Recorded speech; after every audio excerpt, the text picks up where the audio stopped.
نقولها بملء فينا إن الردود من محاسن منهجنا وإن منهجنا قائم. Ada sebuah tips yang disebutkan oleh Imam Ibnu Qayyim rahimahullahu taala. Ada sebuah tips yang disebutkan oleh Imam Ibnu Qayyim rahimahullahu taala. Yang dengan tips ini dan dengan faedah ini kita akan tutup kajian kita di siang hari ini. Bagaimana agar seorang hamba dia mudah untuk meninggalkan kemaksiatan. Sebelum kemaksiatan tersebut menancap kuat di dalam hatinya, sebelum kemaksiatan tersebut sudah menjadi kebiasaan pada dirinya. Jadi kata beliau, awal dari kemaksiatan itu adalah sebuah dari pandangan yang dilayangkan. Awal dari kemaksiatan, di sini beliau berbicara tentang kemaksiatan perzinahan. Bagaimana awal kali munculnya dari perzinahan tersebut.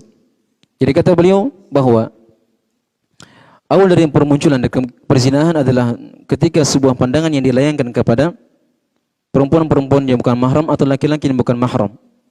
Maka apabila seorang hamba, kata beliau, apabila seorang hamba sudah melihat, maka hendaknya dia bersegera menundukkan pandangannya. Karena menundukkan pandangan lebih mudah daripada seorang terjatuh dalam kemaksiatan tersebut. Kemudian beliau mengatakan, apabila seorang hamba sudah mengerjakan kemaksiatan, artinya dalam artian dia sudah melihat, maka akan dibuat semakin nyaman.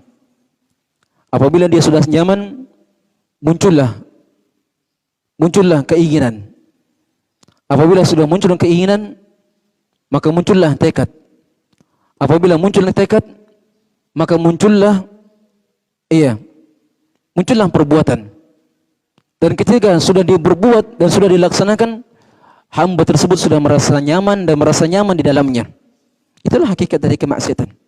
Awalnya pandangan, kemudian muncul keinginan, kemudian muncul nekat, kemudian muncul tekad, kemudian muncul syahwat, kemudian muncul perbuatan, kemudian terjadi, kemudian dia merasa nyaman dengan kemaksiatan tersebut, merasa nyaman sehingga dia sulit untuk meninggalkannya.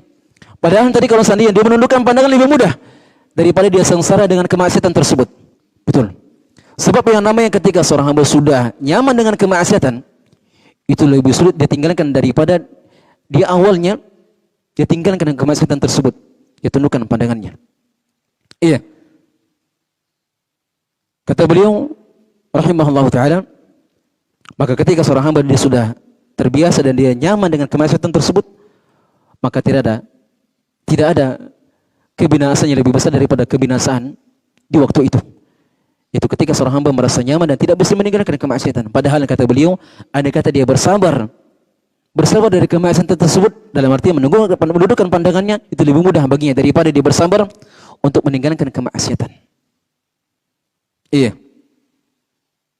Oleh karenanya dia biasakan untuk menundukkan pandangan. Ada perempuan.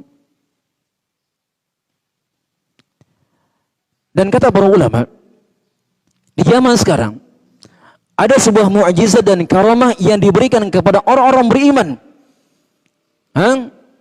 Ada mukjizat dan karamah yang Allah berikan kepada orang-orang beriman. Dan ternyata mukjizat ini sangat jarang kita ketemukan. Apa itu? Ada orang beriman, ada orang bertakwa yang ketika melihat perempuan yang bukan mahram, dia menundukkan pandangannya. Kata para ulama, ini mukjizat yang sangat besar Allah berikan kepada orang-orang beriman. Sebab di zaman sekarang, yang namanya pandangan sangat mudah dilayangkan. Kita kita berikan kepada orang lain. Yang namanya manusia itu sulit untuk mengontrol pandangannya. Jadi ketika ada seorang manusia yang senang menundukkan pandangannya, itu merupakan mukjizat dan karamah dari Allah Subhanahu wa taala. Bukanlah mukjizat itu bagaimana seorang bisa terbang. Bukanlah mukjizat tersebut bagaimana seorang bisa terbang di udara, jalan di atas air, menghidupkan orang yang mati, mematikan orang yang hidup. Bukan itu mukjizat, tapi mukjizat bagaimana seorang hamba yang bertakwa, yang beriman, menundukkan pandangannya. Itu mukjizat. Sebab itu perkara yang sangat sulit. Ya tidak, perkara yang sangat sulit. Ada perempuan, pejamkan matanya, tundukkan, jangan dia lihat. Sebab itu lebih mudah baginya ketika dia terjerumus dalam kemaksiatan dan dia sudah merasa nyaman dengannya. Lebih sulit.